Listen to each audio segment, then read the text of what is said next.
ഗുരുവായൂർ അമ്പലത്തിൽ പോയി തൊഴാൻ പോയതിൻ്റെ ബാക്കി തുടർക്കഥയാണ് ഞാൻ പറയുന്നത്.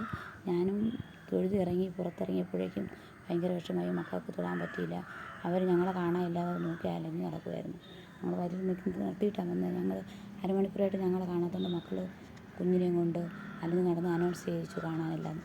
അങ്ങനെ ഞങ്ങൾ പിന്നെ അവരെ കണ്ടുപിടിച്ചു. അനൗൺസ് ചെയ്തതുകൊണ്ട് അവിടെ നടപ്പന്തലിൻ്റെ അവിടെ വെച്ച് കണ്ടായിരുന്നു.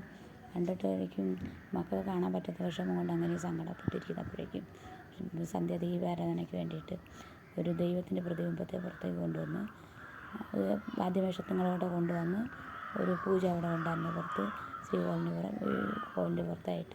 അതാണ് ഞാൻ ചിങ്ങം 1-ാം തീയതി നിങ്ങൾക്ക് എല്ലാവർക്കും ചിങ്ങം 1-ാം തീയതിയുള്ള വിശേഷം ഇടാൻ വേണ്ടി. നിങ്ങൾക്ക് അമ്പലത്തിൽ പോകാൻ പറ്റാത്തവരുണ്ട്, അവർ ഗുരുവായൂരപ്പനെ കാണേണ്ടത് വെച്ച് ഞാനങ്ങനെ വിശേഷമായിട്ട് ഒരു വീഡിയോ ഇട്ടത്. അത് കഴിഞ്ഞിട്ട് ഒരാൾ പറഞ്ഞു, എന്ത് അസുഖത്തിനും ആടിയെണ്ണ എന്നൊരു എണ്ണയുണ്ട്, അത് വാങ്ങിച്ച് തേക്കുവാണെങ്കിൽ അസുഖം മാറുമെന്ന്.